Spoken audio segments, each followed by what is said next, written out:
Hi everybody, it's Derek Perniciglio for Super Clean. And whether you work around the shop, the garage, or the home, spills are going to happen. And now, Super Clean introduces their new Super Clean floor absorbent into their new product line to make cleaning up spills faster and easier.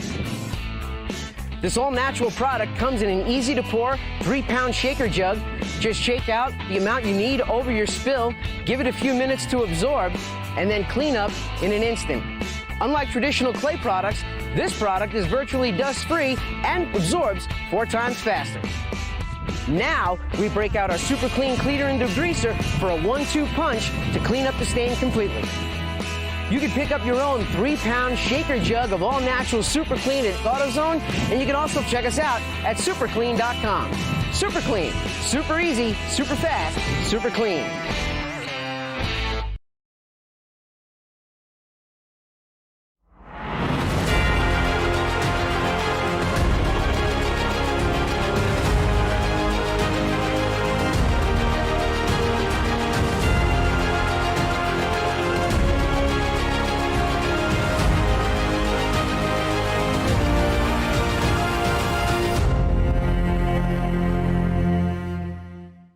Clean.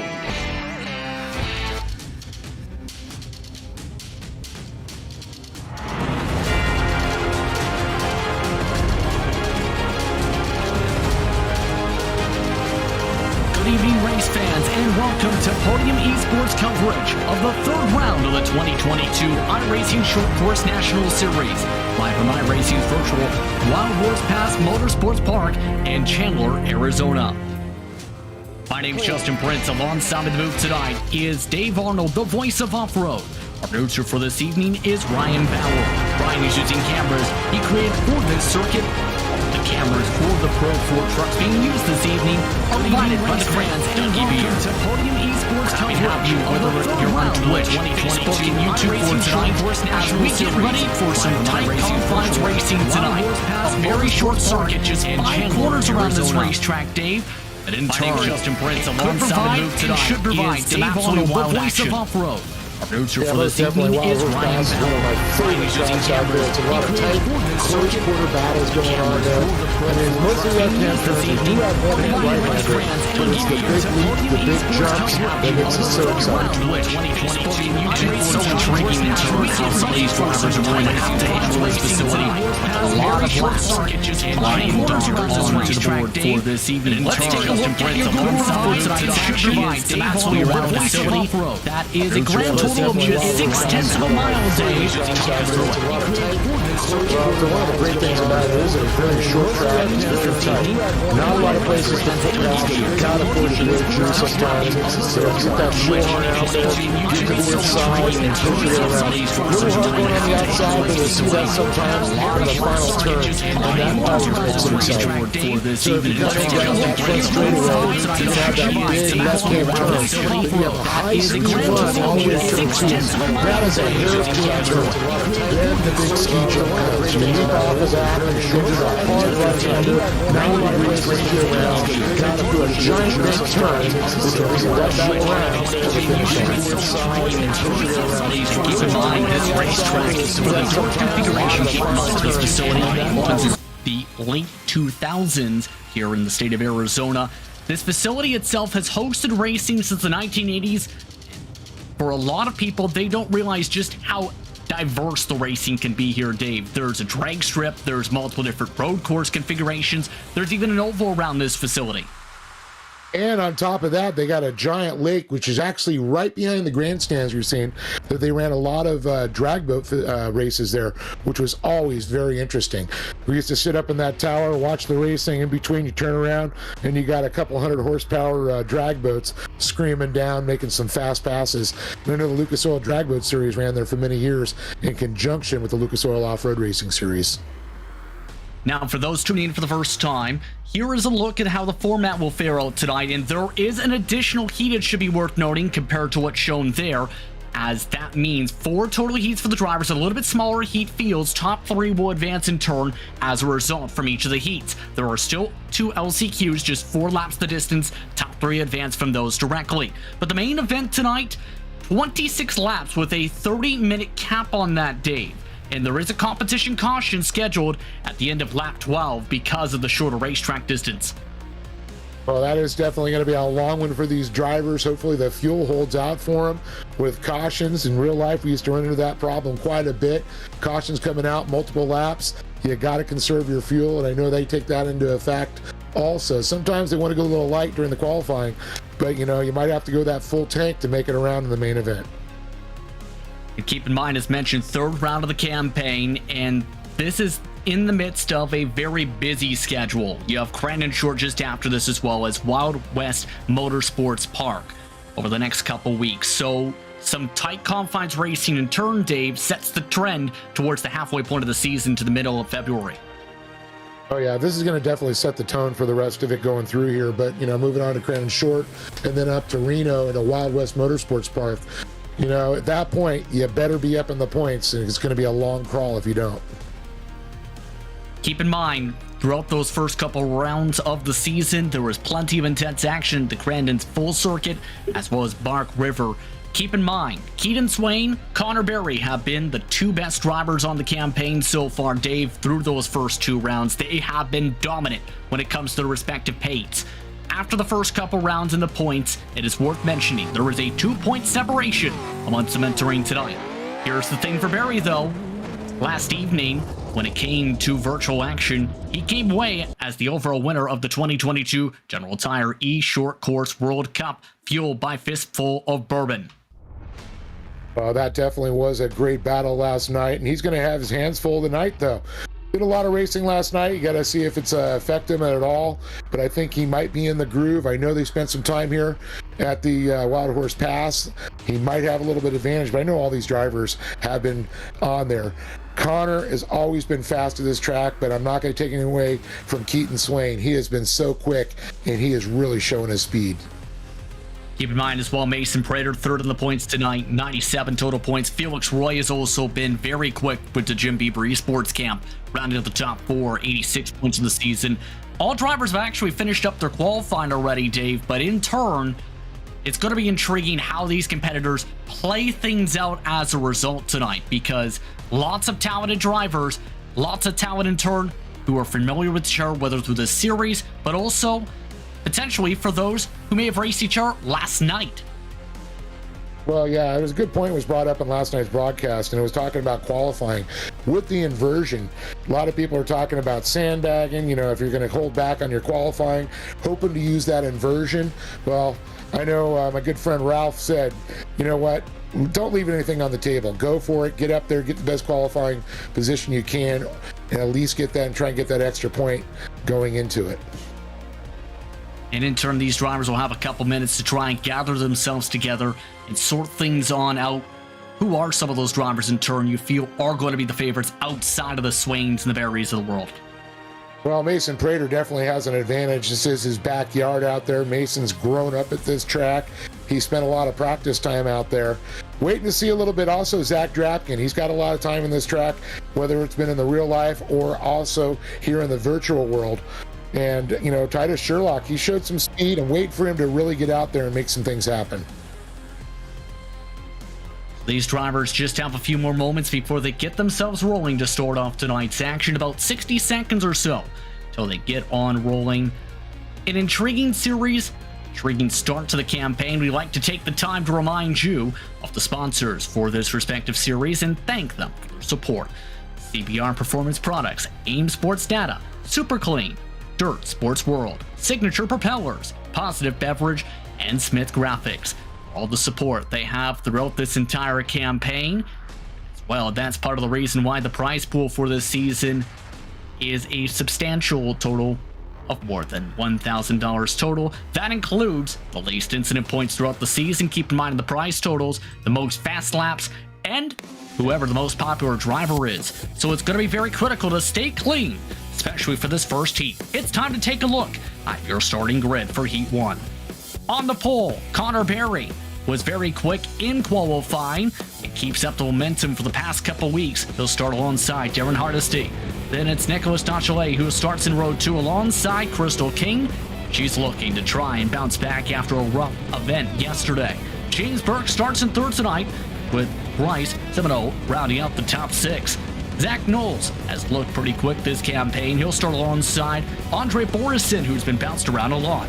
Luis Patino starts alongside Cameron McGeshik, with James Watson jumping into the machine in the 39 in row 6. Sean Brightsman, again, no more so for its commentating as well as for his racing on the ovals. Races with Blank rounding out the drivers on the grid tonight. An interesting grid for heat number 1, and in turn, it's a very hot one because, well, it's Arizona. It's supposed to be hot, as shown with our Martin Sports weather conditions. Well, you know, one of the things they say, it's a dry heat. Especially since there's only about a 4 number degree difference between the track temp and the air temp for tonight. The last of the drivers getting themselves ready for heat 1. Your keys to having a successful heat to make sure you move on in this one. Well, definitely is finishing this race. That's one thing for sure. The start is everything. Getting that position out there and qualifying, you know, only a couple are going to qualify out of each round. So we got to get this out front, get up to turn number 2, and establish your position. Once again, here's a look from Connor Berry. Ever Much continues to shuffle around his camera views. This time it's the viewpoint of strictly his monitor, as he'll be leading the group from left side of the track into the start for tonight's action. We're happy to have you with us, whether you're watching along on Twitch, Facebook, or YouTube this evening. The iRacing pace car tries to keep itself on the racetrack for the final couple jumps. We'll see if that car can make its way to the pit lane without any troubles, but it should be an exciting one, Dave. Definitely. Wild Horse Pass never disappoints. One of my favorite tracks out there because it's so tight. Such close battles that go on through here. And we're going to see it going here as they come around. And it's green, green, green. And we're underway for heat number 1 of round 3 for the iRacing Short Course National Series. One truck already in trouble in the back of the grouping. For Connor Berry, though, a strong launch, leading the group to the quick first couple corners. Already trying to pull away from a spin behind. And a lot of contact going out of turn number 2. Cars on its side there. Berry able to make it through clean with Hardesty in tow. And drivers just flipping off that ski jump. So going to be a tough one for those drivers. But you can see these two have already pulled away from the rest of the pack. An intriguing beginning to this one as here is Dachalet trying to keep in front with the jumps right now. Curley scored in 3rd position. That's even with some of the contact before. But some of the other drivers trying to close on in. Lou Patino and company. You also have Crystal King looking to close on up. Viewpoint now from Zach Knowles. Already up 1 spot, looking for 2. Yeah, Zach was able to avoid some of that contact there. But you can see one of the big things there is getting down low here coming in turn number 3. And as a car goes rolling right in front of him. It's been some intriguing battles as Kane is upside down. Sean Brightsman waves bye-bye. Let's take a look at the Podium Esports replay as Kane, a little bit of an oopsie. Reference to our Twitch channel. And a beautiful low line there, but somewhere it gets out of shape coming over, a little bit of contact. And it looks like that's where, yeah, there it is, a little contact. Nothing like a little help from your friends. The action keeps on going, though, already approaching halfway. That's how quick these heats are expected to go tonight. Here's the look from Hardesty, who's keeping within range this time of Connor Berry. Usually in these heats, we've seen drivers like Berry able to pull away from the get-go. Not so much here. Hardesty keeping Berry in check. Now, one thing you want to notice, coming out of turn number 1, you can see these drivers going high.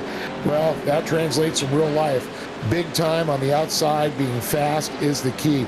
I've seen a few drivers change positions going low, but it seems like the fast line hitting high and hitting that little bump. I was going to say some of them actually riding up towards that wall with how they're starting to spar out here. Berry has led every single lap so far in this heat.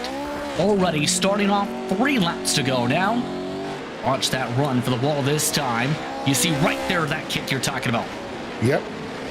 Yeah, that's one of the fast lines that comes out there. Unfortunately, when you get down too low with that bull turn, you tend to shave a little too much speed out there. See these guys keeping their momentum up on the outside line. Coming up towards the final couple corners as we get ready for the white flag this time around. Hardesty still stays within range. Very comfortable spot. Keep in mind, Dachalet is pulled away from Semino to hold on to the 3rd position. the factory SimSport machines. Here's the look of that chassis coming up to the white flag and how hard that's bumping in the corners. And you definitely see that front drive shaft hanging off those CVs there on these Pro 4 units there. Close to 18 inches of travel that they're going through. And you can see that suspension work. You can see Zach Knowles there once again sliding around, he's moved his way up to 5th, really hasn't creeped up anymore. You know, he started back in that, I think, 7th position. He's made up 2 spots and avoiding all the contact out there. That was the key. For Connor Berry, he'll get to celebrate. There's the fist pump. Connor Berry takes heat victory number 1 of the night. Hardesty in 2nd. Play also moves on. 7-0 the first driver out after some intriguing battling right from the get-go. Entertaining start to this one as we take a look at the results. Knowles, Burke, Patino, Borison, Watson, Blank also have to go to the LCQs for this one this evening.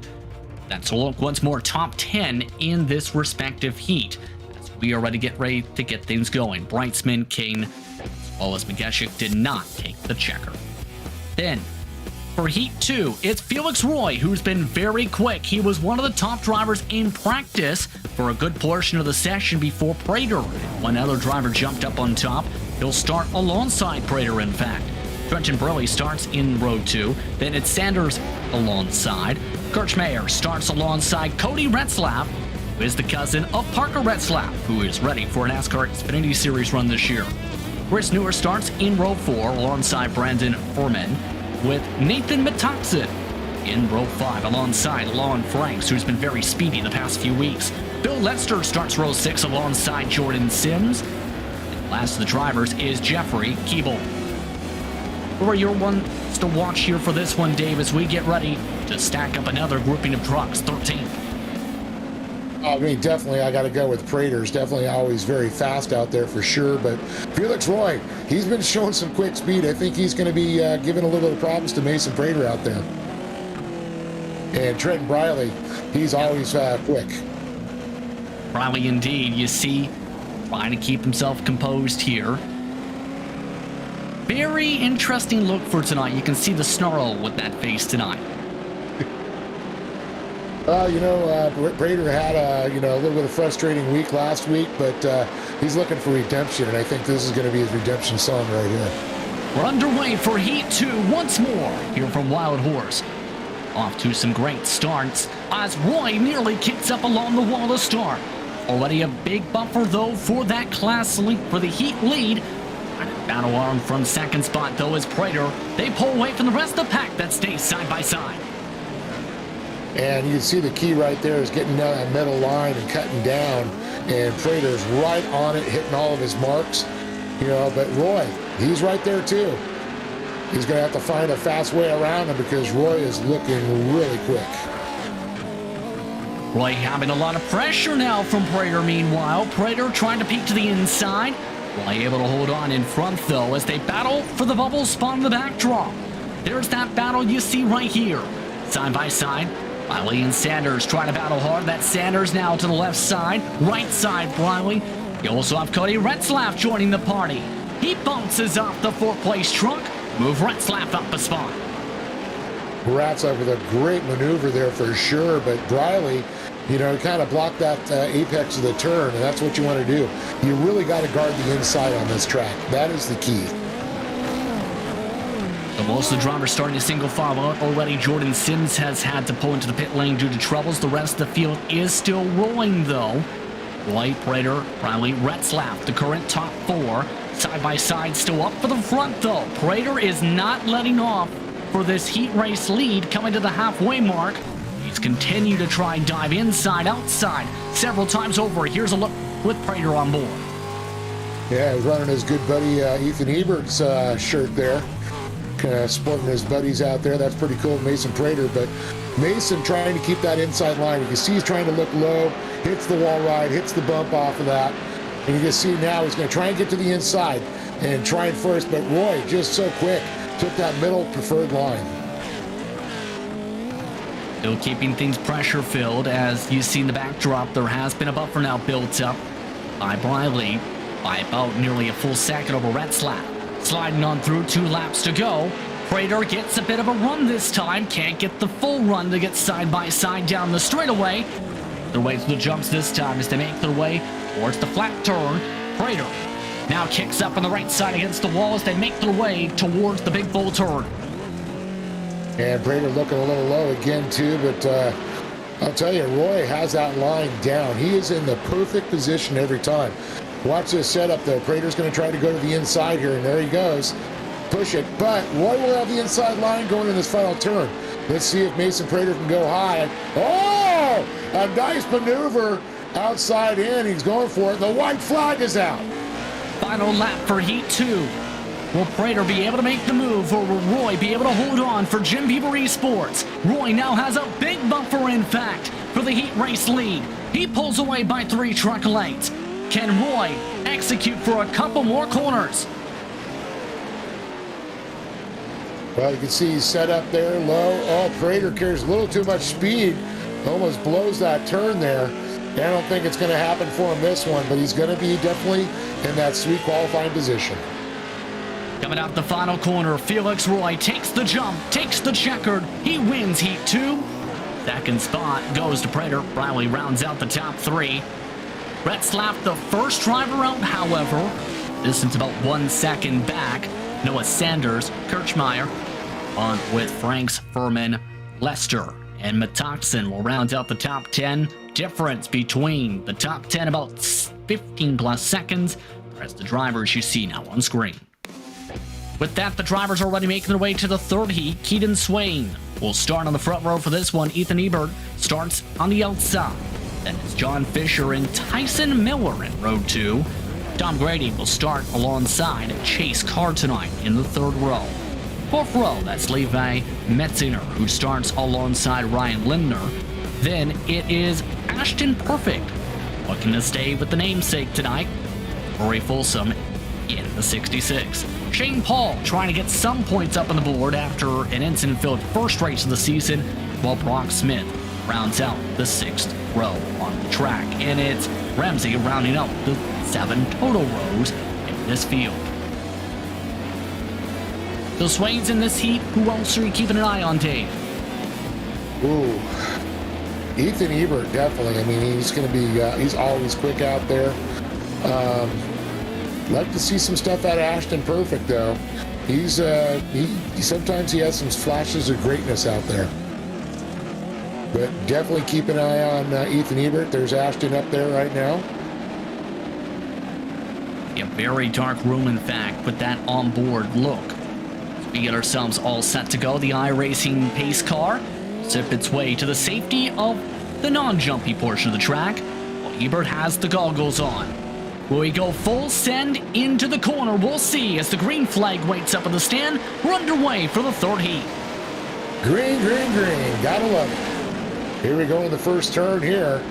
A lot of low lines there. You can see, unfortunately, guys getting on the bicycle there. Swain able to stay up high, keep that lead out front. Ebert and Fisher in tow, and they're going to come on time. This is where they always bunch up into turn 2 and kind of separate and then rebound. It's like the old accordion. An intriguing start to this one as Ebert tries to pull off and away in that battle for second spot. Still side by side with backdrop for third position. Make it for fourth. Near bumping, and one driver flipping over. Nearly over the wall and over the billboards they go.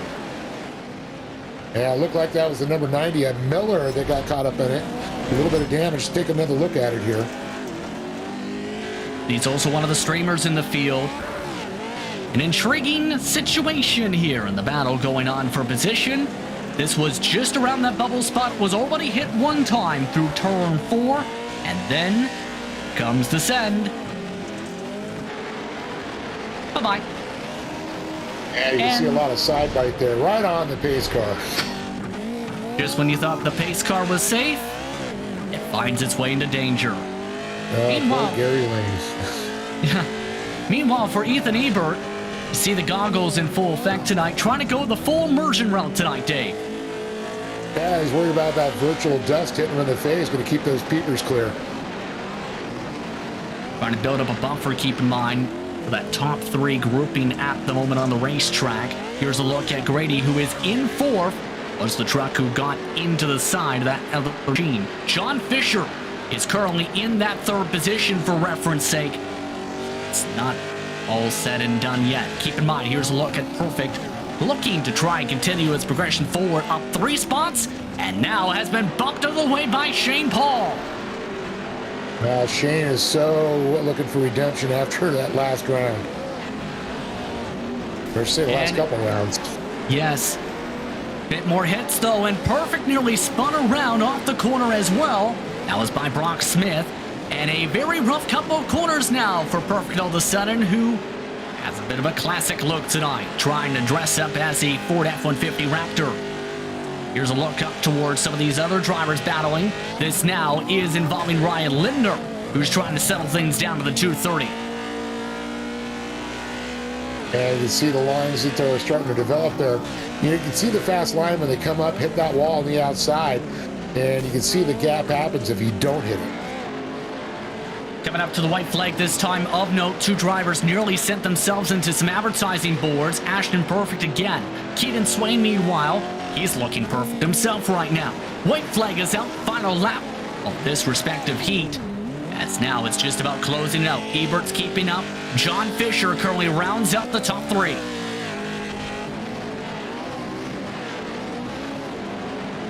Well, I'm not surprised with, of course, Keaton Swain. He's been fast all season so far. He's keeping with that mark for sure. This has been the trend throughout the season to the final corner this time. Ashton Perfect again has gotten into another incident involving Folsom hearing on the radio, but Keaton Swain is not focused on that. He's focused on the checkered. He wins Heat 3. Ebert and Fisher will jump into the feature directly with them. Tom Grady, the first driver out. This time the 5:35 with Chase Carr in 5th. Shane Paul lost several seconds on the final lap, finishes in 6th. Lindner 7th. Then it's Smith, Perfect, Metzinger, the top 10 on the racetrack. 13.5 seconds separation. Roy Folsom just said he got beaten up. He just actually jumped over a portion of the corners after the checkered. Miller and Ramsey also did not advance. Now, one final heat. Remember, there's an extra heat for this round today. Grabkin, who starts in the pole. Heitritter had some good speed in last night's festivities. He's also looking to keep up good speed from last time out before technical issues. Christopher Plumley, his purple machine, starts in 3rd. Anthony Gaudio starts in 4th. And it's Minder, who starts in 5th, with Brian Clement in the 6th spot this evening. Kyle Cooper starts in 7th, with Hunter Carpenter in 8th spot. Scott Posey and Dennis Crosby, the top 10. Sawyer Tinker starts alongside Christopher McCorkle. Rounding up the field is Darrell Wool. That's a look top to bottom at the running order for this one. One final heat. And it sounds like some are pumped up, some are bumping and banging already. Your keys, or who you watch, should say, for this one, Dave. Well, I mean, Heiritter's, he had some issues last time. He's always fast out there for sure. But Drapkin, he's in that pole position. If he can get a hold, get that start, get out front, it could be his tonight. There's a look at Drapkin, and again, the team shirt is on for that 56 machine.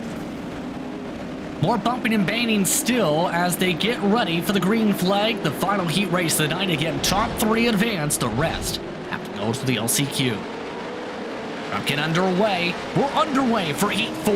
Heitritter with a decent launch as well, with a different look tonight. He tries to keep away from the Hornet's Nest. Side by side, 3 wide nearly. In fact, for the 3rd position, they get single filed out. And let's see when they bunch up here. There, beautiful line by Drapkin. Heitritter trying to get a little bit lower, scrubbed off that speed. That's one of the problems when you dive deep. You scrub the speed, you get a lot of side bite. Sometimes you can bicycle, sometimes you can flip it. A little bit of contact there, and it kind of pushes you over. So that's smart that he's trying to stay away from Drapkin right now. Black flag for Scott Posey, by the way, after contact with Hunter Carpenter. Meanwhile, they battle for the heat race lead. Heitritter now looking for the run, already showing the nose to the inside. Might have dive it underneath Foley. Meanwhile, for the battle for the bubble spot on the other side of the billboards, Plumley is on the hunt. Plumley is trying to get himself around for 3rd, and Plumley is devoted. He started in 3rd. He's looking for it back. Yeah, Plumley's been quick all season, too. 2 rounds. We've seen him been up there. he always does well at this track. I've seen him in a couple of last year's season, and he did really well. You see him right now out front there in front of Minder in the 415 right behind him. And you can see some of these guys not taking full advantage of the whole turn one. You want to use that, slide it up top, and you can see you just get gapped real quick.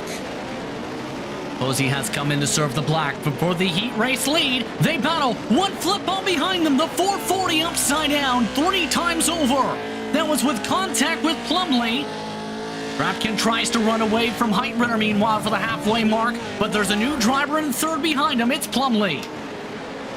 Yeah, I'm not surprised the way Plumlee's been running there. You can see him dive low. Oh, a little bit of contact back there. Guys jockeying for position. I think it's just driving frustrated personally. The Ford 40 was the one who just got flipped over, and here we get spun over. One car does spin, and Brian Clement. Clement is fully around in the corner, and by the way, some of them work together as Minder gets hit this time.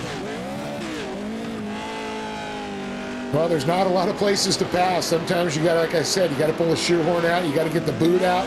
You got to force your way to the inside. As long as you do a door-to-door contact, it's all good. You're gonna, unfortunately, if you spin somebody, you're gonna get penalized, and we saw that already happen earlier. Lap and a half to go in the final heat race of the night. Keep an eye on that 415. Remember, Minder got bounced around a lot, Dave, in the last round. Will he be able to bump his way on forward? Zane with the chance to try and battle with Plumlee coming to the white.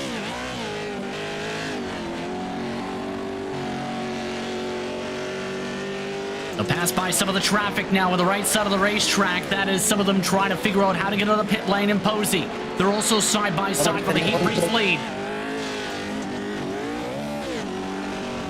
And a great shot there as Minder's looking for that qualifying position there back up front. Heidritter still working on Drapkin. They're pushing and shoving still. Drapkin, Heidritter, side by side. They're also nearly side by side for third. Who will get the heat race victory? Who will get the third spot? Checker flag. Drapkin holds on. He wins heat number 4. Heidritter in second. Side by side for third. Who gets out of the stripe in the drag race? It is Plumlee. Plumlee by about 12 one-thousandths of a second. Just incredible there. Man, I'll tell you what, I have seen so many photo finishes at this track. Look at that finish in differential. Oh, my goodness. The 440 just outside that battle, 5 seconds back overall. Cooper, Crosby, Carpenter, Clement, Tinker rounded out the top 10. The rest of the drivers old 18 seconds back. DNFs for McCorkle and Posey of note. Posey got lost trying to get out of the infield. Now it's time to look at the first LCQ grid. Semino starts alongside Grady in this one. Zach Knowles starts in third. Chase Carr in fourth position, while James Berg played a bunch of music during the driver's meeting. Used that music for motivation, possibly, from the third row with Shane Paul. Luis Patino starts in 7th. Brian Linder rounds out the 8th position. Morrison starts in 9th with Brock Smith quietly tonight in 10th position. James Watson's in 11th position with his very colorful car, while Ashton Perfect had a very opposite to his name run in the last heats for him. He starts 12th. Blank and Metzinger 13th, 14th. Brightsman starts in 15th alongside Roy Folsom, who looks to try and bring the Evil Hours racing machine cleanly. Crystal King was flipped upside down and sat on the top of her roof. Oopsie tries to start from 17th alongside Tyson Miller. The rest of the grid, Agashik and Ramsey round up the 20 drivers in this first LCQ. And remember, there's not a lot of time to work with. 4 laps, top 3 advance. If you want a shot, better send it, Dave. Oh, absolutely. I know some of these drivers looking do a little bit better, but once you, like I said, you get deep in this field, it gets tough. You got to have to hope for a little carnage out front from these guys. Semino, he's going to be having a rough time with a lot of drivers coming for him. This could get real physical. LCQs are known for that. Knowles, looking for him to do so well. I'd like to see Chase Carr do well. Of course, we've talked already about some of the struggles for Paul this season. They have a bit of a lengthier grid here to be able to gather themselves up. They'll be given a few minutes, in fact, of 2 total minutes for them to get themselves in the trucks for this one. And somehow one truck has managed to get offline in Metzinger. The rest of the field seems to be all set to go here. Yeah, very interesting position. Was about to say, Dave, 20 trucks, most that we've had tonight. Yeah, this is going to be this is be carnage. That's all. I'm predicting carnage on this one. Turn 2, if they could all get there, it's going to be a bash fest. Again, get out front, get a clean run. Going to be the key in the LCQ. Get away from the carnage. Keep in mind, before tonight's action, Ashton Perfect had said in the YouTube comments of the iRacing Short Course YouTube page's broadcast feed, "I am ready to win." He's got a smile on his face. He knows he's on camera, I think, now too. Will he be able to live up to those words? He's from the back of this field. I know for sure, Ashton, he's got experience racing. You know, he's got a desert championship under his belt now, and, you know, he's got some experience in the karts in real life, but he's been putting a lot of time in these in his sim. Hopefully, he's going to stay away from people tonight, because he seemed to be a magnet for problems in that last race. Here are the drivers bumping into each other, trying to sort things out behind the iRacing pace car. Again, Justin Prince, Dave Arnold with you for tonight's coverage. I'm out in the producer seat for tonight. Thank the rest of our crew with us tonight. Taylor Burris in the spotter stand. You have Nicholas Witherby along with Cameron Auber on social medias this evening. And of course, Dougie Beard for the camera pack for the trucks. I'm Bauer, the track side. With that, the drivers seem to be all set to go. They are warning each other about racing around each other in this LCQ. Take that how you will. They're now bumping in the corner as they get ready for the green flag. As the pace car runs away, it is Simino who looks to pull away. Green flag is out. We're underway for LCQ1. Grady with a good launch on the outside to try and get clear of Knowles. Side by side for third as they bump and slam each other into the corner. Semino got on that loud pedal real good coming out of there. You can see everybody trying to dive to the inside. But this is what I talk about. Turn 2. There's the carnage. And someone's getting carried across the track. Shane Paul, yet again, has been carried 2 full corners upside down. And he's been hit again. Well, let's take a look at this again and see what happens there. You know, have a little contact right out of the boot coming out of turn number 1. But turn 2, it just gets dicey, especially on the first lap there. And too much speed carried into the turn.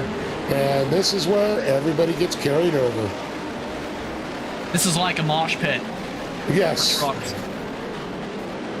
And then he runs into somebody and then gets hit again. And now someone's blown up in live action. Patino has managed to blow up his truck in the 37. Definitely a tough track on these vehicles for sure, as well as the drivers. Very physical out there. A lot of speed. It's high speed for sure. But not a lot of places to pass when you're in the fast line. And very, very smart move there. He should have held it on a little bit longer. Got on the binders a little bit too quick. Zach Knowles fighting it back there. Halfway already through this LCQ as Knowles is upside down. And he puts it upright. And he loops it back around as several pass on by. As he waits for oncoming traffic. Kane is also crashing the backdrop of Burke and Company. So now it gets interesting. James Burke is on the bubble. Grady able to take advantage of the situations, but Semino and Burke back there, and then Linder. Oh boy, look at this. Semino having a little bit of I think a little bit of bash fest going on between those two. And guess who's in the popcorn seat already, coming to the checker. That's how quick this LCQ has gone. Tom Grady ran away by more than 3 seconds to take this win.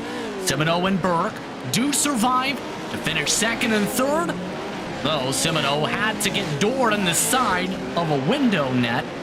Hold on to that spot. Ashton Perfect, the first one out. Folsom, Lindner, On with Borison, the top 7.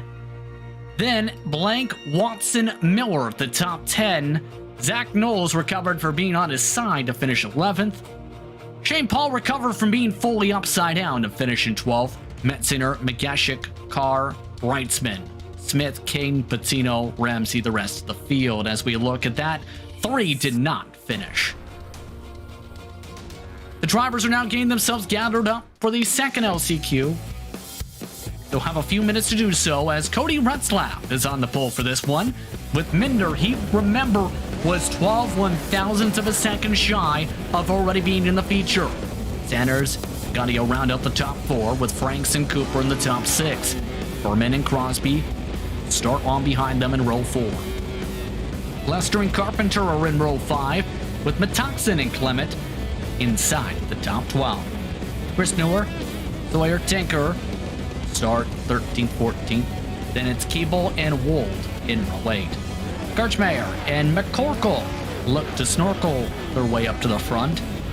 Sims and Posey round out the drivers. Here is how this one goes here, Dave. Last LCQ of the night. 3 more spots on the line for the feature. 26 laps of action there. This would get wild and then some. We've seen how crazy it got last time. Well, it was definitely crazy, but I think that was the first race we've had so far that the whole shot that took the win did not take the win after the whole shot. So it's going to be very curious to see this LCQ. And I think this one's going to be a little bit more physical for sure. Even more physical than a truck getting mosh pit all the way from turn 2 to turn 3. Yeah. Look at the lake, see the lake right behind there that I talked about earlier in the broadcast. A very beautiful and picturesque racetrack, and was doing a bit of checking up in terms of how this facility functions in some of the events. Lots of racing action has taken place here. You have events like Nitro Circus that have come here in the past. You have drag racing, as we talked about. We've seen a lot of racing with these trucks here in the past all the way till about 2020. There's a lot that takes place here, as mentioned. Oh yeah, NASA series runs there also on the road tracks there. But the Great American Short Course Series will be, their opening round will be this year at Wild Horse Pass. So very excited about that. I can't wait to see how these drivers fare in the real world, because keep in mind, some of the drivers in this field do race in the real world and are some of the top drivers in the sport. And absolutely, and I'm a little confused of why they're in the LCQ, but seeing how much talent we have through all these heat races and the LCQ, now it kind of makes sense. Any one of these drivers, you get up there in the first couple rows, you have a great chance. And we talked about qualifying. Well, qualifying was key for a lot of these drivers in the early heat races. So some of the drivers are getting things sorted out before we get things rolling. Under 2 minutes until the end of the grid hole where they can get rolling here. I'd like to also give the shout out to the camera pack development for this racetrack. Gary Sexton also had a hand in that. Thank him for his assistance in this event tonight and for this specific racetrack. The drivers have been given the go-ahead and the thumbs up to roll. Once again, your popcorn out for 20 trucks to see which 3 move on as Minder decides to give the pace car a hello, and Parker Retzlaff, I believe, has a technical issue. And Cody Retzlaff should say. You can see where the Retzlaffs come in. Both are top-notch sim racers, keep in mind. Parker on the NASCAR side, Cody on the dirt side. Well, Minder's definitely sitting in the sweet spot right now, right behind the pace truck. Let's see what's going to happen. I usually think the outside line on the start usually has the best advantage. It's all about getting that, throttle reaction time is, I think, the key. Minder has already indicated he will give space to Retzlaff just in case. Cody Retzlaff is actually giving double the space in turn. It nearly gets turned, in fact, by Noah Sanders. The iRacing pace car is off either way. Looks like the drivers have sorted things out. Everyone trying to jump each other into the storm, but it's Ritzlaf on the low pedal. Green flag. We're underway as one truck jumps on another. Minder able to shrug it off. Instead, he gets turned by Sanders nearly. Sanders in turn nearly gets turned as well by Lon Franks as Franks jumps up. Beautiful move by Cody Ratzlaff there. You saw he knew he had to be on that outside line from the get-go. A little contact, or I should say a lot of contact into turn 2. What did I tell you? The mosh pit is open. And one truck did get flipped over in the backdrop. They are all straightened back out, though one more truck having a bit of bumping and banging. That is Kyle Cooper. Here's Lon Franks, meanwhile, who is still in the 4th spot. This is now the battle for the bubble spot. They've seen the top 2 pull away by a full second. Can Sanders hold on for 3 more laps as Franks looks to make an error feature? Franks, you can see that was in full send mode coming around that turn there. Trying to work the outside, coming around. You know, it's great to get out there. If you can shoot, get wide to get that inside line right there. That's the key. Get down low and push your teammate, or I should say the guy next to you, up high out of the line. One truck upside down. Hunter Carpenter has flipped over a second, has gone hard into the side of another truck to flip over as well. 2 trucks have flipped over into the advertising boards. Let's take a look at the craziness. We're gonna see how this one all unfolded. And you already have one missing the course in the first place. Yep. But watch right here. Turn 5. He got out of shape, and I think a little bit too much side bite there. They just did that all by themselves. Didn't see any contact on that one. Carpenter off the circuit. I believe that's Gaudio amongst those also flipping about. And now the white flag is already out in this LCQ. Retzlaff and Minder have settled things on out. 16 trucks to decide the final 3 spots. Sanders has pulled away. And now it gets interesting because Retzlaff has another technical issue. Will Retzlaff get the spot? Will Minder be able to know where he's at here? Checker flag. Who will end up getting the spots now from this? 5th place is towed and Furman, but it's Minder taking the checkered. What happens to Retzlaff here? What's going to happen? It is saying Minder will get the spot. Minder, Sanders, and Franks are in. And now this could get very interesting how this all gets discussed here, Dave. Wow. Bad luck for Retzlaff. Definitely wasn't expecting that one there. Retzlaff right there. Only 2 turns to go. Disappears. Where did he go? Not even on the board there. Must got totally disconnected. I thought it might have been a quick net code. And I think the sim's also trying to calculate this as well. Again, here's what's showing on screen now. Minder, Sanders, Franks, Lester, Crosby, the top 5. Wold, Cooper, Clement, Metaxen, Posey. The top 10 at the moment. And then absolute craziness from there on out. One driver did, however, miss that start, keep in mind, and that was Jordan Sims. Carpenter finished 11th despite flipping out of the park. Kirchmeier and Retzlaff is now out 1 lap down. Furman, McCorkle, Keeble, Newer, Tinker, Gaudio, all are out of the show. With that, quick break. You're watching Podium Esports for coverage of the iRacing Short Course National Series, Wild Horse Pass. It's been wild. Let's watch some more wildness after this.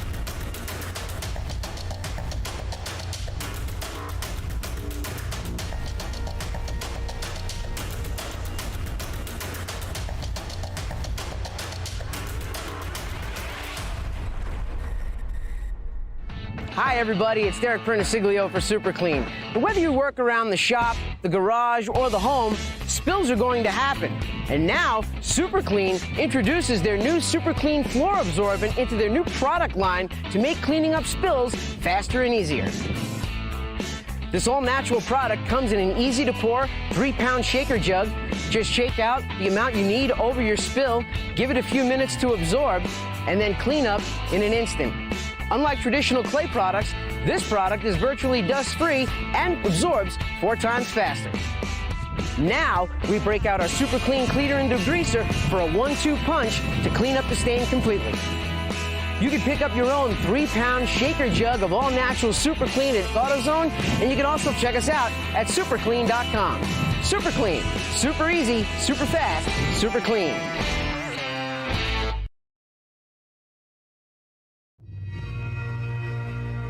Welcome back to Podium Esports coverage of short course action here on iRacing, and what has been an adventurous one here at Wild Horse Pass tonight.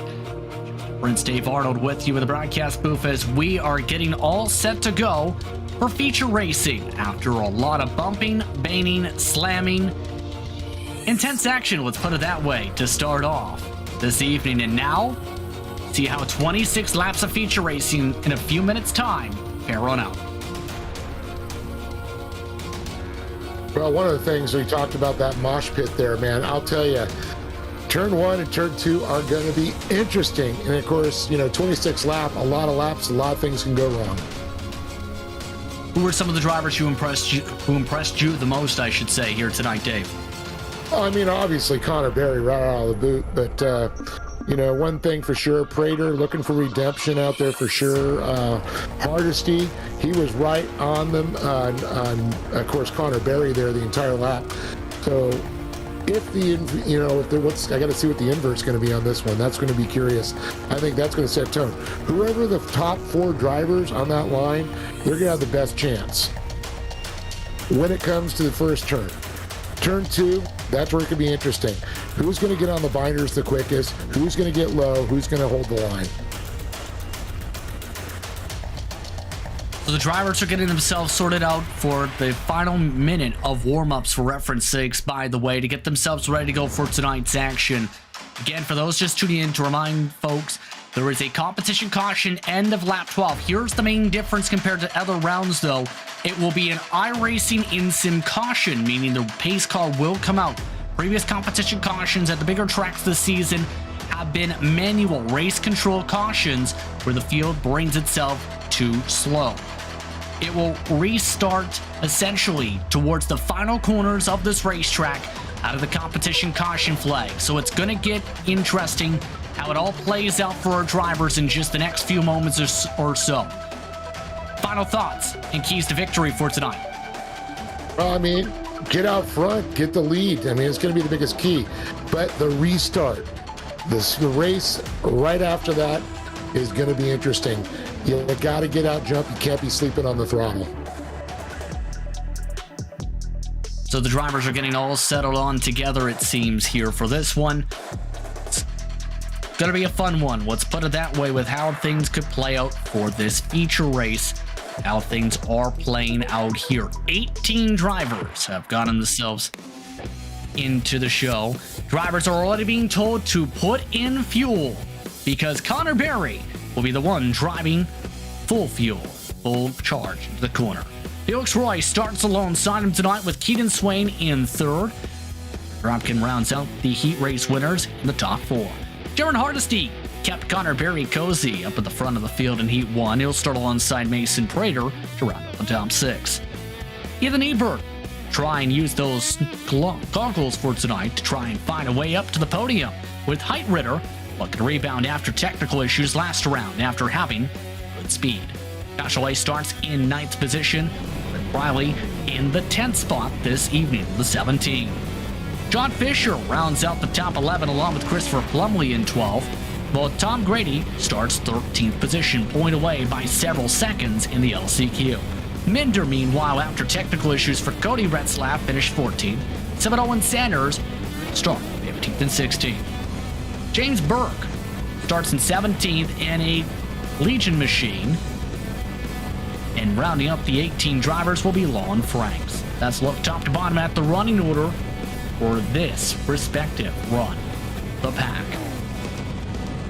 Looking at the conditions once again, the dry heat continues. 97 track temp Fahrenheit, 96 degrees air temp, according to the Motorsports weather conditions.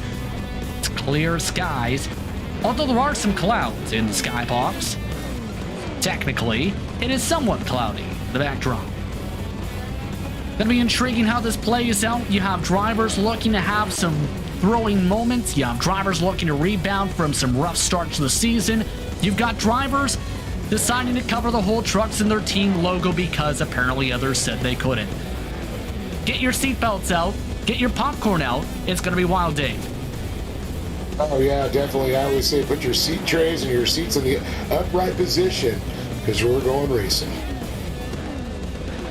The last You know, of it's the kind of drive. funny. Yeah. I was just sorry, go ahead. I was about to say, Dave, last of the instructions just came on in. What is so funny, though? Well, I mean, a lot of these drivers, you know, they're probably glad because when you talk about 97 degrees, you're in a race truck with heat, you're in a race suit, it could be up to 120 degrees inside those trucks, if not a little bit warmer. They lose a lot of, you know, moisture, a lot of weight that way. So seeing it in a virtual situation, I'm really, these drivers are pretty happy right now. And they're also being told, keep in mind, in turn with tonight, make sure they have fun, Dave, and that's the critical thing. Well, that's what racing is. I mean, no matter what you're doing, if you're racing, it's fun. If you're not having fun, get out. So the driver's just about all set to go. Connor Berry in control of the field. Felix Roy for Jim B. Motorsports starts alongside. Brampkin on top, the top four. iRacing pace car is off. Round 3 feature time. Now for the iRacing Short Course National Series. The green flag is out. We're underway from Wild Horse Pass. And a good start for Berry, but a bumpy start for second. Swain gets turned around in front of the field. Swain sends the infield nearly by Hardesty. He keeps it off the walls. Up to third now is Drampkin as they go side by side for 4. Great run behind Berry. Drampkin tried to tuck right behind. And this is where a lot of it's going. You've got 3 wide going through these turns. You kind of, if you're on that inside, you lean on those outside cars to help you get around and keep your momentum up. Tempers are already flaring up in that battle up the road for third position after some bumping between Drampkin and Heitritter. They now settle back single file. The track already starting to get a little bit tricky in terms of the racing groove, seeing a lot of the drivers needing to essentially bully the others off the preferred line. Here's some bullying here as Drampkin pulls away from the bullying on behind. Watches Prater tries to battle with Heitritter. You see Drampkin look at that lower line on Roy as they come around here into turn number 4, the big sweeper coming around. This one could really be your friend at the end. I've seen a lot of passes made right before the checkered flag there, so keep an eye on that turn. But the keys, you know, keep smooth and keep that up against that wall out of turn 1 and set up for turn 2. Here's a look now on board. This is John Fisher who now squeezes into a hole. Mason Prater uses that as a balancing act as Ebert now joins the fray. Keep in mind that Briley up in front of them is the biggest mover in the field, up 5. Here's a look at Swain. He's been able to recover back to 9th so far. Only a few laps in. Look at that cross, though, for Fisher to the inside of Ebert. That Ebert going to keep this outside line. You see Fisher's going to tuck him behind, but he's going to a little company. And you can see what happens. You get a little too high at first. You got to stay that middle line and slide it up. Otherwise, you get up in that marbles and the fluff. You lose traction. You get a lot of wheel spin up there. More bumping and banging. Meanwhile, again, for 5th spot. Prater forced up high. Here comes the slide by Briley as he pushes away the 1. Everybody is becoming friends with everybody on the radio, we'll say. Here comes the slide for Fisher as we look up front. Yeah, you can see one of those guys that are, you know, when they slide out trying to fill that hole up so you can't get it by, you can see Prater had impeded his flow there. Now and you can see Ebert getting a lot of company there. Very much so, to the point where Fisher was nearly on top of them. Yes. Well, very common in desert racing. You're going to bump the guy from behind. Kind of frowned on in short course. Here's Ebert. He's now taken the goggles off now. And it looks like he is full, straight-up focus, especially since Prater has apologized to the driver beside him for the past 3 laps. And here he goes, making it 3 wide off the corner. And Ethan Ebert and Mason Prater got a little theme there with the Ebert shirts on, cut off sleeves, sun's out, guns out, showing that Arizona pride. Oh, and Ebert now pushed off the track as it looks like Prater's actually put his own shirt on this time. Ebert's been pushed off the line meanwhile, by the way, and he is not happy either as Prater runs away. You have that perfect middle line there, but back in front you see Connor Berry gapping just a little bit on Roy as we head up into turn number 2. Roy looks low, but Prater had that middle line off the ski jump. He's going to fly it. Remember the points going that direction for prizes later on, should say. Connor Berry has the fastest lap. 35.1 is the fastest lap around so far in this feature. Right now he leads by about 7/10 over Roy. By the way, the bumper cars continue. For fifth on back, we look from Roy. Meanwhile, he avoids the bumper cars. Instead, he bumps the wall. I think pretty much what I talked about, if you're not in that first 4 groups after qualifying coming into the main event, it's going to be rough there. You can see a lot of big drivers. I mean, even Mender getting pushed back there, Burke, having a lot of problems. I saw Hardesty's deeper in the field there. You can see, speaking of Hardesty, a little bit of contact there. It looks like John Fisher's getting acquainted with Hardesty as well in the 99. Remember, Hardesty contact with Swain earlier. Swain has already passed these two, in fact. There is damage for Fisher to deal with the rest of this run. Starting to already approach that competition, end of lap 12, remember, for this one, as Plumley now tries to join the fray. This grouping is from 6th all the way back to as far as 12th, keep in mind, Dave. Very deep. You see a driver trying to send it up the inside there, not able to do it, got on the binders and had a little contact with another vehicle there. That's not the way you're going to make it through the crowd there, but you can see Briley right up front. He's going to get a little bump here. Oh, looks like he's able to pull away.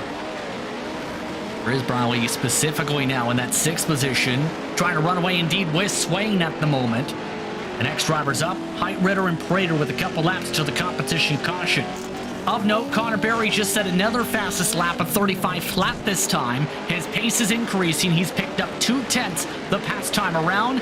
He is running nearly a third of a second quicker over the past 5 laps on average compared to Felix Roy. Well, I'll tell you, Connor has this track wired there for sure, but I know Felix Roy just ran this last night also.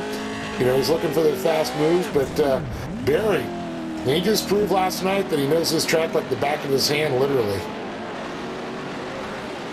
Now, Roy, keep in mind, has more so a background on the iRacing service with the iRacing World of Outlaws NOS Center Drink Sprint Car World Championship Series. The competitor in that series has made a couple features, has picked up some support from various groups in the campaign. It's keeping Berry company now, has actually closed the gap to half a second. This time around, competition caution coming the end of this lap. Bracken is also still within this grouping as well, though. Keep in mind, this could get fun after the competition caution with how this is setting up. 3 drivers looking very quick. Prater and Heitritter are 6 seconds back of this. Keep in mind. Yeah, this top group has really pulled away from him. And I can see that the key has been so far is braking a little later in some of these. For example, turn number 2 as well as turn 3 looking low. And it looked like somebody just got punched. Swain. It's Keaton Swain for the competition. Caution was flipped upside down. Caution is out as they'll slow the field, but Keaton Swain may have just got saved by the wall. Oh, definitely. The old Weevils wobble, but they don't fall down, landing back on his feet. What can I say? For the walls, sometimes you don't want to hit it. Most times, in fact. 99 out of 100 times, in fact, on iRacing. Yeah. That time, Swain used it as a backstop, helping him get back upright. He ends up falling back to 10th. Competition caution here as they are trying to catch up to the iRacing pace car. Again, this is an official in-sim caution. It's called yellow. With that, let's take a look at some of the upcoming events. Podium Esports and across the iRacing world. The SimMax Cup Series, powered by MPI, heads to Homestead for what's expected fun night. It's the finale. The Championship 4 have been decided. Who will come away with the championship is all that's left on the table. 9:45 Eastern on January 23rd. Catch that on Podium Esports on the main Podium Twitch channel. Then Monday Night Racing continues its busy schedule. Try and see who will battle for its championship. Because the trucks being brought to Iowa Speedway, great track with multi-groove racing is on the docket. January 24th, coverage starts 7 p.m., starting with Road to Glory. Then at 8, Podium 2 for the Pro Series. S-Rock, then presented by Shenandoah Shine, heads to the legacy version of Texas Motor Speedway on the 26th. Watch some of the top drivers in all of eNASCAR history. Hit the racetrack once more with the old-style Generation 6 NASCAR stock cars. Once again, 9 p.m. on Podium Esports. And lastly, as talked about, iRacing short course competition heads to Crandon again, but it's the short version. Who will be able to win on the short layout of that track? Find out at 10 p.m. Eastern Time, January the 27th. Catch that on Podium 2. So talked about the upcoming events as we are getting ready for the restart here, Dave. Interesting action so far. Barry Roy dropped in the dominating driver so far, but the field's recompressed for the competition caution for the restart. Well, Connor Berry has always been right on point with getting that restart there. Kind of curious to see if Keaton Swain's going to be able to recover from everything. But, you know, Connor, so quick, but Felix Roy, he's got another chance to try and outrun Connor into the first turn. The iRacing pace car, keep in mind, is already pulling off the racetrack. It's time to get back to racing. 11 laps are up on the board. This is to close out the third round feature race. Green flag's back out, and Barry is gone by 3 truck lengths. He runs away from the pack. Roy holds on to second, single file the top 5. They're 3 wide for about 7th. Ebert and company nearly flipping as Swain is upside down. Swain is spinning. Swain is in the wall. The 21, who was strong in the points the first 2 rounds, has disaster in the third.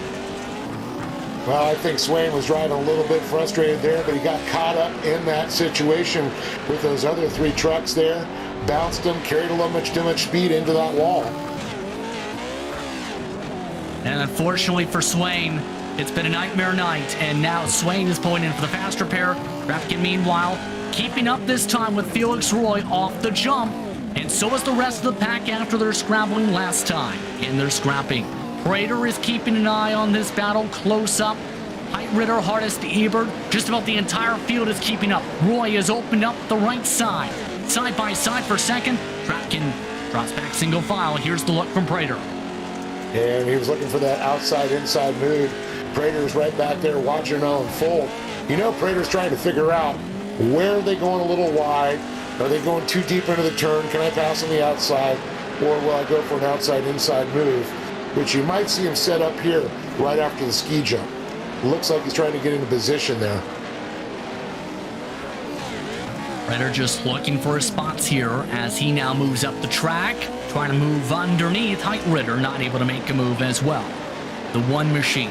Connor Berry, by the way, with 8 laps to go this time, 1.5 seconds up, make it 1.6 seconds at the stripe. Look at that wheel movement Berry's having to put in here. You can see having to work at a fair bit amount on this track. Well, definitely those little micro adjustments are everything, trying to keep that thing in a little bit of a slide, but you also got to keep that traction going there. And I think that's one of the things that you mentioned with Felix Roy doing so much of the World Outlaw stuff. I think he's used to sliding, because I know a lot of these drivers have trained with Corey Kruisman in real life, and I think that sliding on the dirt is key for a lot of these guys in short course. So I think that's a big advantage, even in the simulators, if you're driving a few of those dirt ovals. Speaking of him, though, he's nearly getting bumped by Dropkid, and they'll say hello to lap traffic for the first time in this one. Keaton Swain moves up all the way to the outside and passes on by. Swain parks the bus. Dropkid now side by side with Prater. As a result here, Prater get the job done? No. And holds on. Well, I think I said, earlier, Prater's going to be setting up for that inside line. So Dropkin, he goes into turn 3. I know he's so concentrated on Roy right now, but he's going to have to protect that inside. You see a very visually and looks like mouth moving, not happy move right now from Prater. at the moment in this battle too. Keep in mind, Height Ritter's keeping within distance as well. Behind them, Hardesty's been shoved, and Swain just about sent Fisher into the fence. One in the world just happened with the 21 from 5 truck lengths back, just slammed the 68. Well, I gotta wonder if that's a little bit of redemption. Oh! And then he gets rolled. Yeah, I think that was, this is what's going to happen to you if you do this to me again. And obviously Swain is showing him it's possible. Did I mention Swain was in the points lead entering tonight? Did I mention the last time someone got DQ'd from a race, it was a no-point round in the feature? Well, that's not going to bode well for him. You can see him right there as he went a little wide there, trying to kind of block him a little bit. And then, I think Swain's also having some mechanical issues. That truck is not handling. Yeah, no front end. Flipped upside down again with the 415 machine of Minder. Got that inside curve. It's been not a pretty night. Trouble for the 17. The 17's just had an issue from 8th. Has just had to bounce off the wall as well. Trent Briley. It's behind the battle going on for second position. Briley had spun on his own, but for Prater, he's trying to move up one more spot here. Well, that's what we forgot to mention there, that Prater did get by Drapkin there. And, like I said, he was looking for that inside move. He made it happen. Now he's going to try and work on Roy right now, and I think Roy's been leaving that inside line a few times on turn 2 and 3. 2.5 laps to go, coming to 2, and one more issue in the backdrop. Outside, inside. Watch this. Mate's going to hit the bangers, go to the inside. Couldn't make it happen. Oh, Drapkin's right there. Going to be a drag race. Hard battling for second. Prater with the cross. Can he complete it? He tries to clear himself. Forces Roy off the gas. Prater up to second. He weeble wobbles for the second spot. And look at this. Roy trying to answer right back, but Mason had that outside fast line. Drapkin trying to get to the inside here for turn 2. He's going to try and push Roy a little wide there. They're going to lean on each other. Let's see what happens. Roy will have the inside line in turn 3. Roy again, shoving Drapkin. Able to run away now. Prater, white flag coming out this time by Connor Berry, taking the white with a lead of more than 4 seconds. But the battle's on behind them for second on back. Who will get the final podium positions? As Drapkin tries to break on by Roy, Drapkin needs to close up 4 truck lengths. Roy wants to battle for second. The amazing part is Connor Berry is just gone. We don't even see him going off the ski jump. He's already through turn number 4. He's going to be heading into now. He'll come. There it is. Checkered this time by. Watch for the fist bump. Connor Berry, feature race winner for round 3 of iRacing Short Course National Series competition. Prater holds on to second. Roy and Drapkin rounds out the top 4.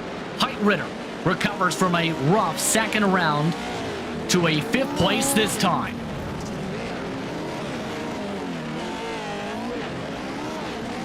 What a night of action, to say the very least, Dave. Intense from the get-go, especially in that battle for the podium. Well, I'll tell you, Wild Horse Pass never disappoints. Always fast, a lot of great racing, and I'll tell you, it is always physical. Take a quick look at the results as Berry, Prater, and Roy do finish on the podium. 5.1 seconds Berry's advantage was tonight. Drapkin gets in 4th, with Height Ritter in 5th, Ebert in 6th, Hardesty in 7th, Chalet, Sanders, and Minder round out the top 10. Minder, keep in mind, was having a big battle with Plumley in the final few laps. Brady comes away with the 12th spot. Burke comes home in 13th tonight as Semino in 14th. Franks, Fisher round out the drivers who take the checkered. Swain did finish 1 lap down as well. We'll see where his official spot goes. Probably after having a spin from the top 10, DNF's 3 laps down, 18th. Post-race coverage coming up just after this. You're watching Podium Esports for coverage of iRacing Short Course National Series competition from iRacing Virtual Wild Horse Pass Motorsports Park.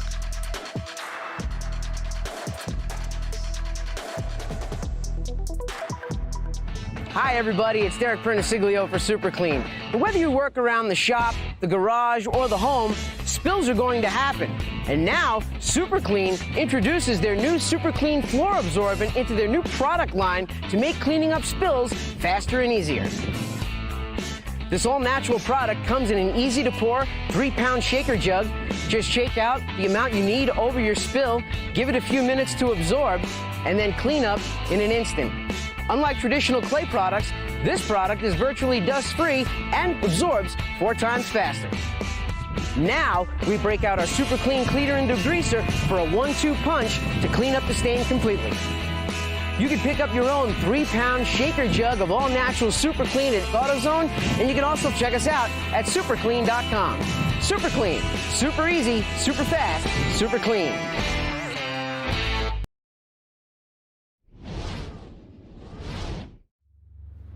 Welcome back to post-race coverage for iRacing Short Course National Series competition from the virtual state of Arizona. Thank the sponsors who are part of this event in this series: CPR Performance Products, AIM Sports Data, Super Clean, Sports World, Signature Propellers, Positive Beverage, and Smith Graphics. The series.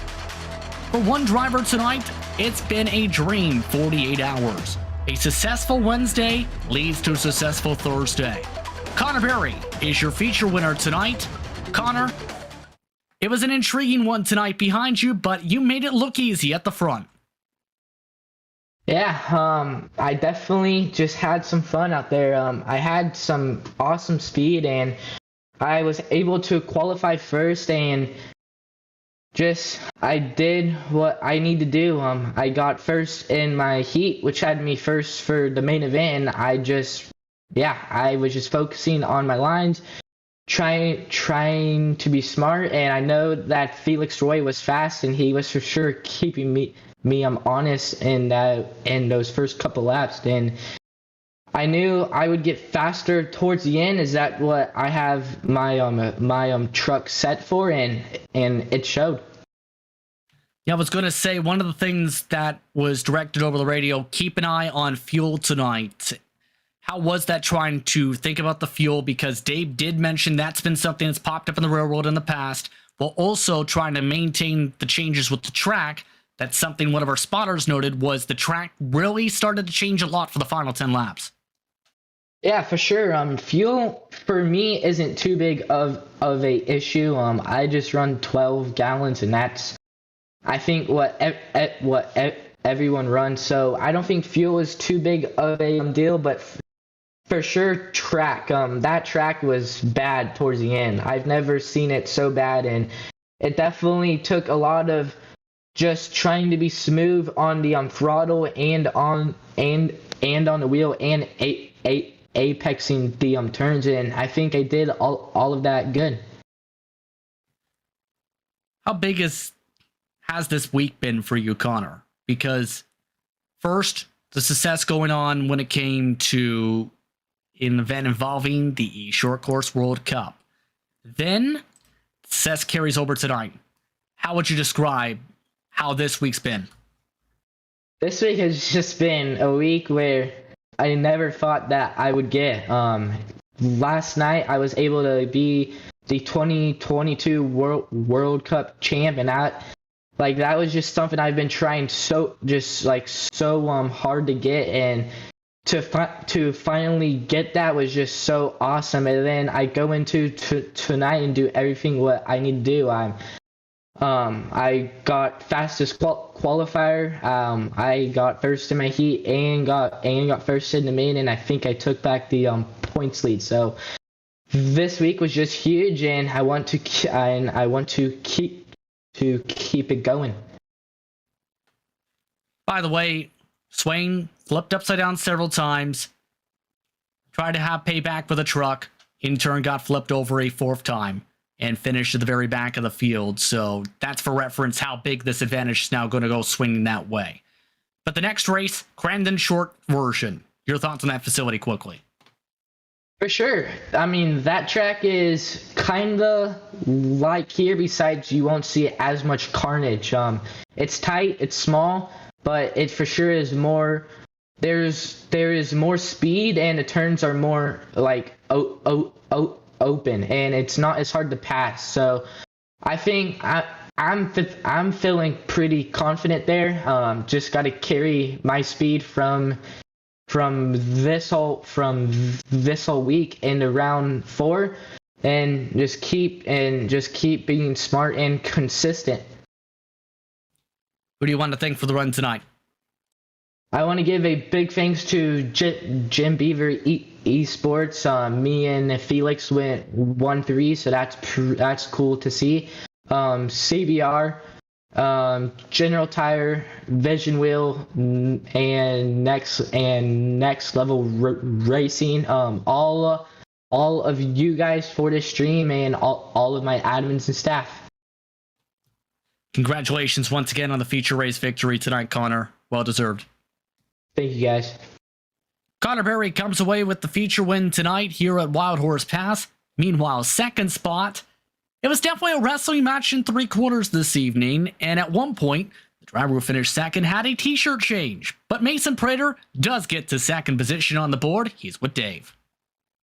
Mason, what a great run for sure, but not the way you wanted to start out. You looked a little frustrated back there on the pack, but watching you try to set up Drapkin, trying to move up to third, talk about that story.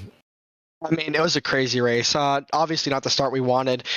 We started 6th, we made up, I think, 1 or 2 spots right out of the gate. So we knew we were in a good spot, and then kind of got a little bit bumped around. But I mean, you got to expect that here. So got bumped around a little bit, fell down to 7th, but obviously a little bit flustered. We just kind of calmed ourselves down, took a lap to ourselves, and then started picking them off one by one. I mean, we know it's a mental game, especially around here. People are going to battle, and when they battle, they lose a lot of time. So we kind of just put our head down, picked them off one by one, made good, clean moves that wouldn't have to come back and bite us, and we made moves when we knew that they wouldn't be able to get right back at us.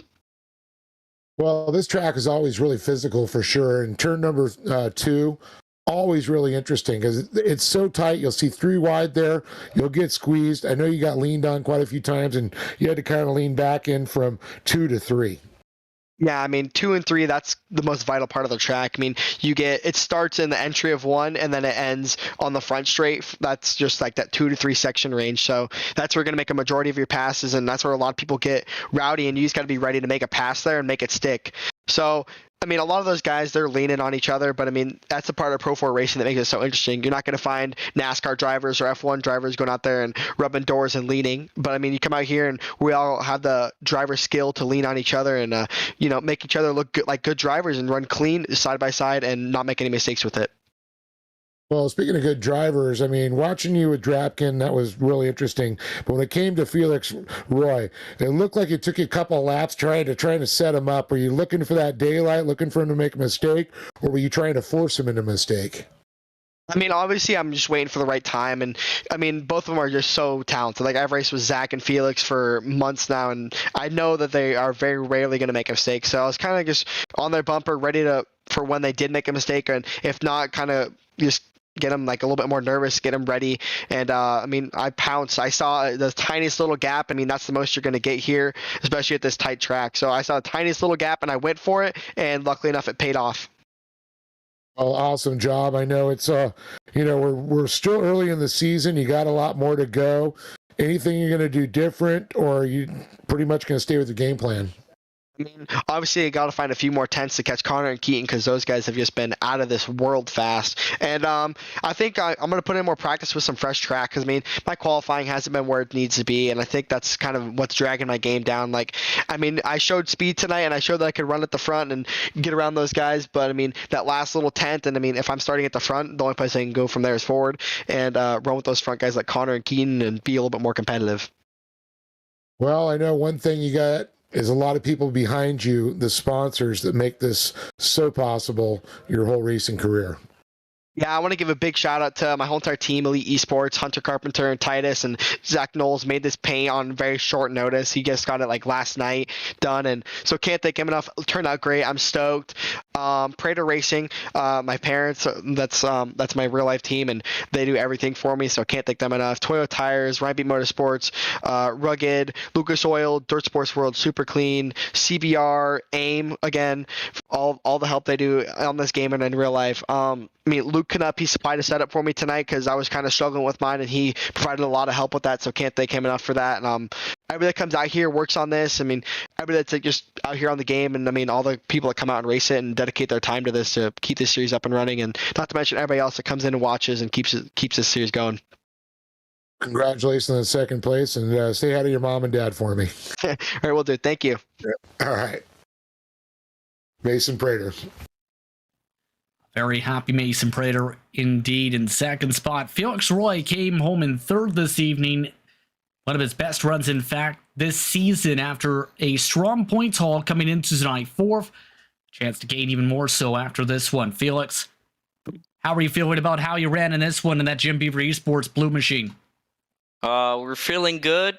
It's my first podium with this league, so I'm pretty happy.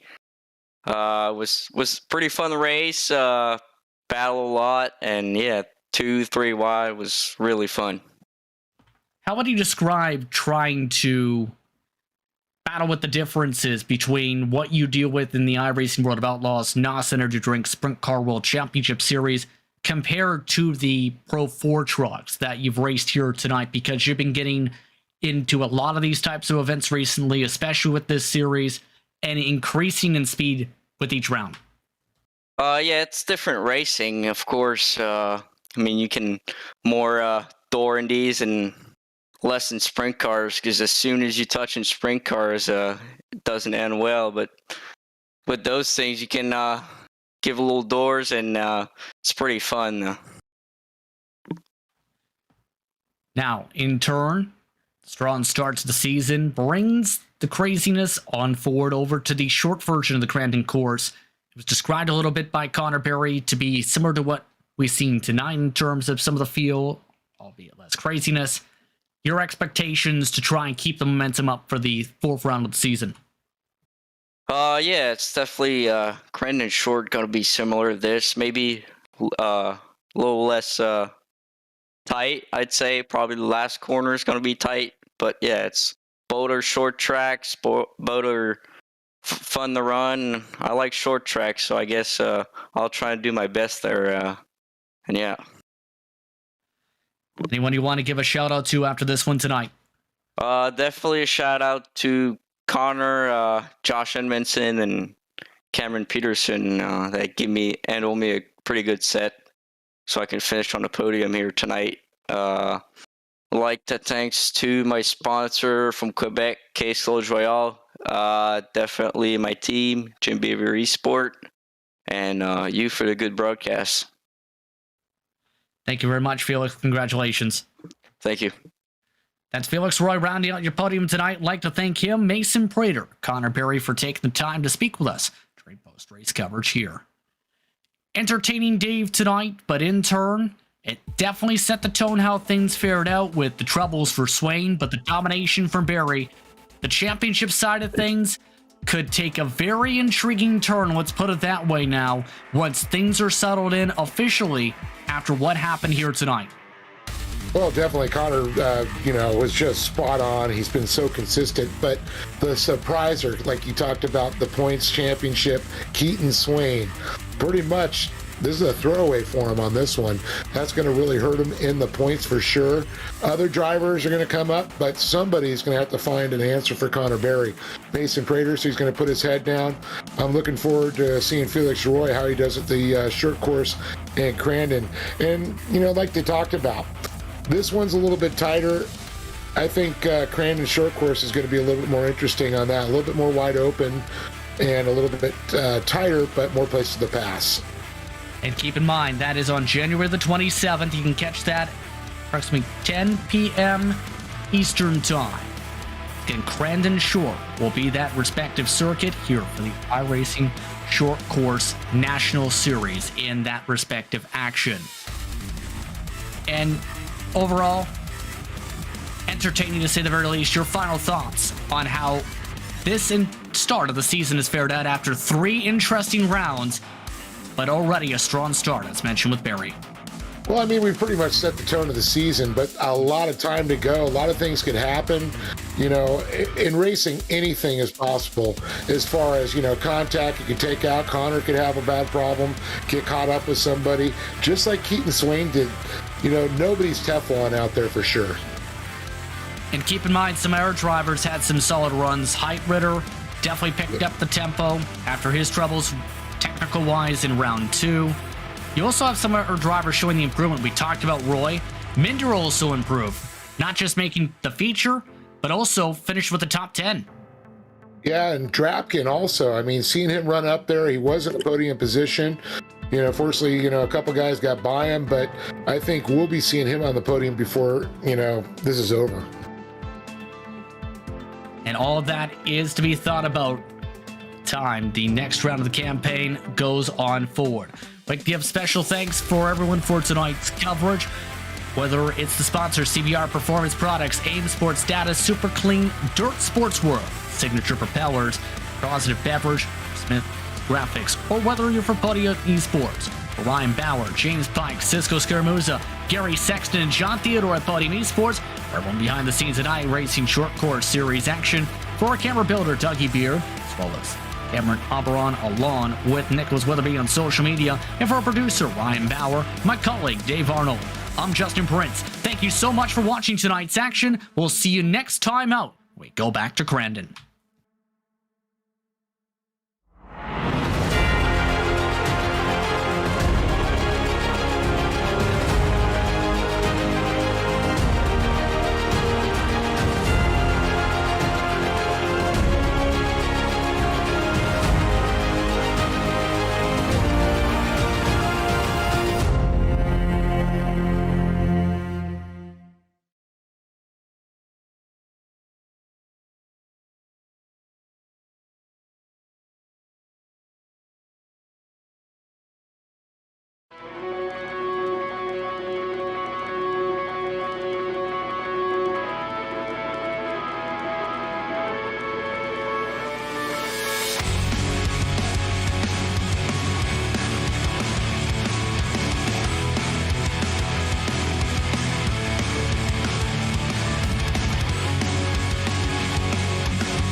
my slippers.